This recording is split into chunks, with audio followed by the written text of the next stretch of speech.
Good afternoon, my name is Soraya Castro, and today I will talk about the taxonomy classification of the species.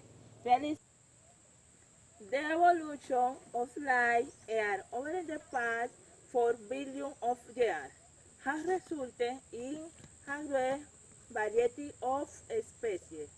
The humans have been driven to classification to classification the great diversity of life. The science of classifying organisms is called taxonomy. Classifying is an important step in understanding human diversities and modern classification systems are based on the classification of lineages.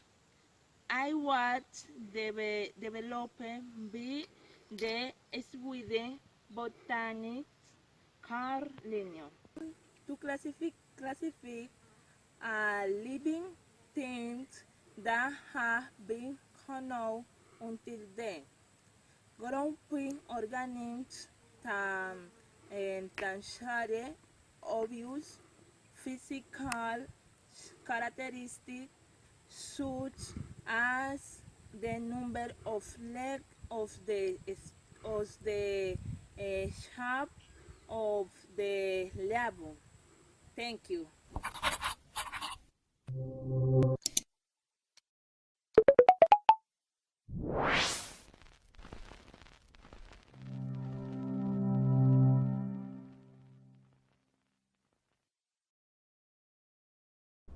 So what are biological kingdoms? We're not talking royalty here, but they are pretty important in grouping or classifying organisms and understanding how they are related. You can learn more about what classification is in the Classifying Organisms video. Classification attempts to impose a hierarchy on the complex and dynamic variety of life on Earth by describing how different species group together and how related they are to one another or not. Kingdom is the second highest rank below the rank of domain in the sequence of classification. Remember that little rhyme from the Classifying Organisms video? Do keep ponds clean or frogs get sick? Or you might prefer this one. Definitely keep plucking chickens or face getting sacked. So now looking at how kingdoms are broken down. In 1969, an American plant ecologist called Robert Whittaker introduced a 5 kingdoms classification system with the following 5 kingdoms: Prokaryota, Protoctista, Fungi, Plantae, and Animalia, which was mainly based upon differences in nutrition.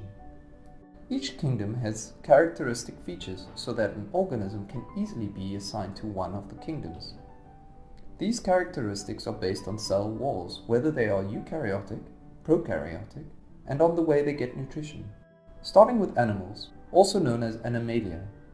They are eukaryotic, multicellular, and have no cell walls. They develop from blastocyst, which is part of the embryo development. They have both nervous and hormonal control system. They are heterotrophic, which means they eat stuff and have a digestive system. They are motile, which means they move. Cell division, which enables growth. This happens in the tissue. Plants of kingdom Plantae. They are eukaryotic and multicellular like animals.